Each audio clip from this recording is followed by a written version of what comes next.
ক্যামেরাটা এদিক নিয়ে আয়, এটার কান নেই। পতাকার স্টানে জুতা উত্তোলন, এটার মোষ থাকলে আরো দাঁড়িয়ে থাকলে সুন্দর আসতো। আমাদের মানসিক অবক্ষয় কতটা অবনমন হয়েছে তা আমাদের এই জেনজি প্রজন্ম দেখাচ্ছে।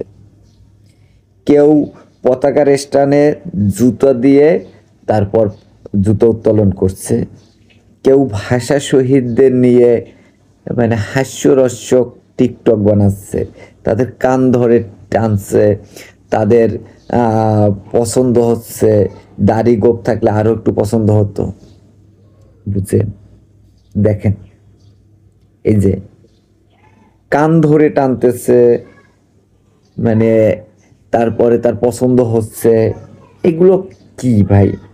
মানে এগুলা কোন ধরনের বৈশিষ্ট্য, কোন ধরনের সভ্যতা, যারা আমাদের জন্য, যারা আমাদের মুখের ভাষার জন্য, এই যে আজকে বাংলা ভাষাটায় কথা বলতে পারছি, এই যে মায়ের ভাষায় তৃপ্তি সহকারে কথা বলতে পারছি, এর জন্য এটা তো আমরা বলতে পারতাম না। আমাদের এই ভাষা কেড়ে নিতে চেয়েছিল ওই হায়নারা, পাকিস্তানি হায়নারা। তো তখন যারা, যেই ভাইরা এই সামনে বুক চিতিয়ে দিয়ে তারপরে যখন তারা এই বাংলা ভাষাকে, তার মায়ের ভাষাকে রক্ষা করলো, আজকে তাদের নিয়ে আপনি হাসি ঠাট্টার টিকটক বানাচ্ছেন। এই প্রজন্ম দিয়ে, এই জেনজি প্রজন্ম দিয়ে কি আশা করতে পারে? আমি ভালো কিছু আশা করি না। আচ্ছা, একটা প্রশ্ন, এই জেনজি প্রজন্মের 52, 71 এগুলো নিয়ে কেন এত অ্যালার্জি? কেন? দেখেন, এরা ভাষা শহীদদের চিনে না, কারা যুদ্ধ করেছে, কারা ভাষা শহীদের জন্য যুদ্ধ করছে, আর কারা স্বাধীনতার জন্য যুদ্ধ করছে। এই জেনজি প্রজন্ম অনেকেই এটা জানে না। না হলে এই মেয়েটির, এই হিজাবি মেয়েটির কথা শুনে দেখুন, সে যদি চিনতই এবং সে যদি করতো, তাহলে অন্তত তার বিন্দু মাত্র যদি তার ভিতরে দেশপ্রেম থাকতো, তাহলে সে এই ধরনের মজা করতে পারতো না। আমরা শিকড়কে ভুলে যাই। একটা গাছ যদি তার শিকড়কে ভুলে যায়, তার শিকড়ের প্রতি কৃতজ্ঞতা হারিয়ে ফেলে, তাহলে ওই গাছ বেশি দিন টিকে থাকতে পারে না, ও ঝরে পড়েই যায়। এখন দেখুন আমাদের শিকড় কারা? আমাদের শিকড় 52, আমাদের শিকড় 69, আমাদের শিকড় 71। এই যে এরপরে আরও আছে, এর ভিতরে আরও অনেক সংগ্রামের, এগুলো আমাদের শিকড়, বাঙালি জাতির শিকড়, এই বাংলাদেশের শিকড়।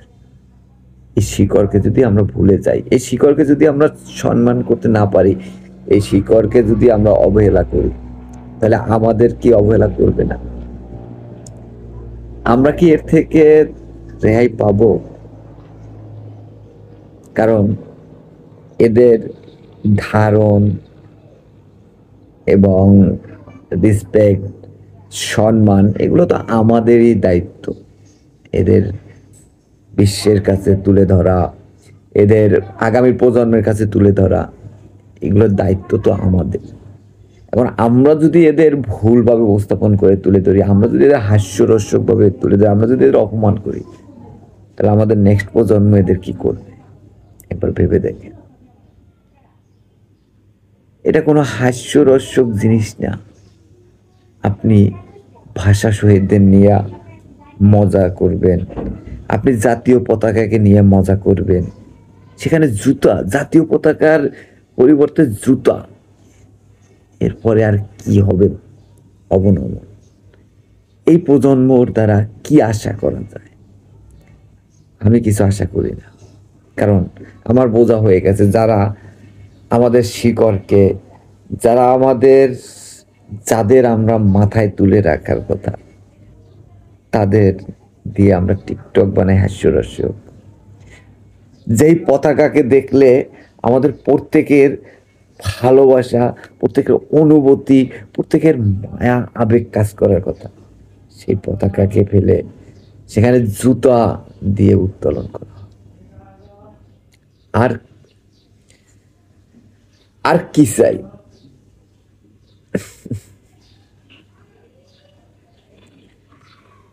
শত্রুপক্ষ আজ মুচকি হাসে, এটাই তো তারা চেয়েছিল। তারা হেরে গেছি, হেরে গেছে এই বাংলাদেশ, হেরে গেছে এই বাংলাদেশের স্বাধীনতাকামী মানুষগুলো। লজ্জা, খুব লজ্জা লাগে এদের এইসব কর্মকাণ্ড যারা করে, এদের ঘৃণা করতেও ঘৃণা লাগে। সত্যি আমি এদের ঘৃণা করি, মন থেকে এদের আমি ঘৃণা করি। এই বাঙালি জাতি, বাংলাদেশ এদের কখনো ক্ষমা করবে না। আপনি পতাকাকে ফেলে দিয়ে আপনি জুতা, এটা আপনাকে এই জাতি কখনো ক্ষমা করবে না, আপনি যতই প্রজন্ম হয়ে থাকেন।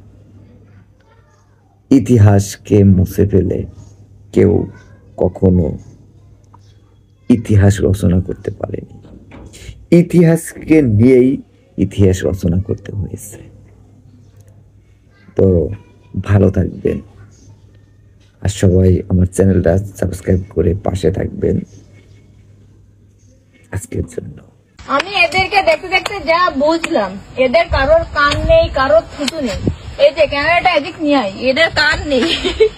এনার কান উড়ে গেছে যখন যুদ্ধ করতেছিল তখন, এনারা কান উড়ে গেছে, এনার কলা উড়ে গেছে, এনারও কান উড়ে গেছে। কাকে বেশি দেখতে সুন্দর? এনাকে বেশি দেখতে সুন্দর। এনার মোষ থাকলে আরো দাঁড়িয়ে থাকলে আরো বেশি সুন্দর আসতো।